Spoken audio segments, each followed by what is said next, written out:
The employee has been passive-aggressive, points out problems in a negative way, doesn't seem to trust leadership, shows little commitment to their team and section, shows little interest in improving their performance. The manager does not like confrontations, just let things be, does not regularly check in with employees one-on-one, only meets with employees at team meetings to discuss projects. Jessica and Luke, both maintenance supervisors, are coming back from checking on projects and are wrapping up their day. But let me ask you a question real quick. Yeah, go for it. Lately I've been having trouble with Carlos, and I'm not sure what to do about it, if anything. Well, give me an example. What kind of issue? Well, lately our team has had a lot of extra work, and there's been a lot of stress on them, and he just hasn't been as engaged as he had been, and he's been giving me a lot of pushback when I ask him to complete something, and it's just really frustrating. I don't have time to deal with this. Well, we're supervisors, so we kind of have to deal with it whether we like it or not. The DE did say we would have to deal with these kind of issues, so we knew it was going to happen sometime, right? I know. I just don't know what's been going on with him the last few months. He makes negative comments about things in our section. He's been super negative about things when we talk about as a team. He doesn't provide any kind of solutions to any of the processes that we have. And now HR wants us to have a conversation with him about the career interests when I don't even think he wants to be here most days. I don't know what to do. It's frustrating. Well, one thing that I do is I have regular one-on-one meetings with the team. It's really gone better than I thought it would the last couple of months. It helps me to kind of stay on top of things, what's going on with them, and check in with them on an individual level. And I also think it's going to help me stay ahead of performance issues before they get out of hand. I guess a one-on-one conversation with them wouldn't do any harm. No, not at all. You should check out HR's website. They have a career development page.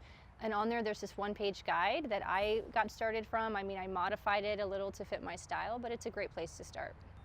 I'll check it out. Well, I'm glad I talked to you. Thank you. Yeah, of course. Have a good weekend. You too. Thanks.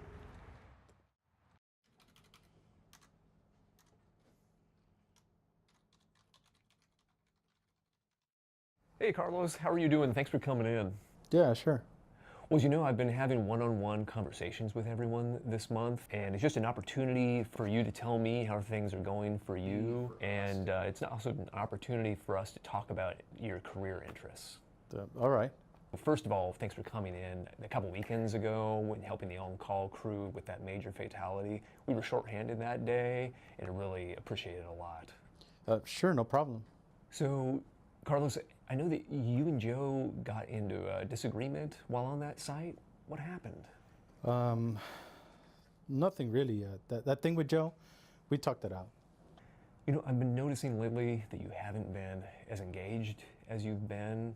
I mean, you've always been one of my go-to guys, but lately there've been a few things that have fallen through the cracks. Is everything okay? Is there anything I can help with? It has been a really tough couple of weeks with the projects we have going on. It's been really busy. I know that we've had a lot of work and no additional resources to do it, so I know that how stressful that can be.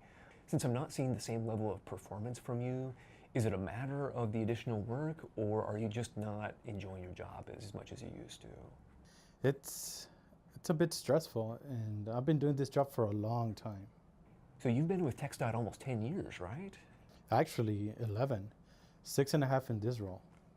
Wow, time does fly by. Well, you've done some really great work. What do you like about this job? I like the fact that every day is different. Well, we do so much here. You know, from covering potholes to doing shoulder work. What we do makes it safer for the public. Do you still feel like you're learning in this role? I think so. Honestly, though, I'd like to get more experience in working with the contractors, overseeing them, ensuring that they're following specs. You know, safety is important for us. Yeah, it is. And next time we meet, let's talk specifically about your career interests. There's actually a career interest form on the HRD website. Take a look at it when you get a chance, fill it out, and get it back to me before the next time we meet, and it can help guide our conversation. And it'll help us keep you engaged and focus on your future. Yeah, sure, thanks. I'll take a look at it and I'll bring it in our next one-on-one. The next month, at their one-on-one meeting, Carlos met with his manager and they discussed some of his career interests and development needs. Carlos mentioned to Luke that completing the form helped him think about career possibilities he has at TxDOT. Luke recognized that since their last meeting, he has seen positive changes, including more engagement in his work and with the rest of the team. Luke also followed up with Jessica and mentioned that he's glad he started the one-on-one meetings, because it has helped him coach his employees and address behavioral concerns before they become major performance issues. And I think that the one-on-one conversations are here to stay. Let's take a look at what the supervisor did well. Sought help and resources. Asked another manager how to approach employee and situation. Reviewed career development webpage and printed out one-on-one resource guide. Printed out the career interest form, which helps set the stage for next monthly one-on-one meeting. Addressed concerns early. Addressed conflict between employees and offered support. Discussed disengagement concerns before it could lead to performance issues. Had a real, honest conversation. Employee made positive changes and was more engaged again. Showed employee he was valued. Started scheduling monthly one-on-one meetings with employees. Actively listened. Was respectful. Encouraged employee to consider growth and development at TxDOT. Final thoughts. Performance evaluations are currently once a year, but coaching should happen regularly. Coaching and advising your employees on a regular basis provides you the opportunity to keep employees on track and can help prevent potential issues.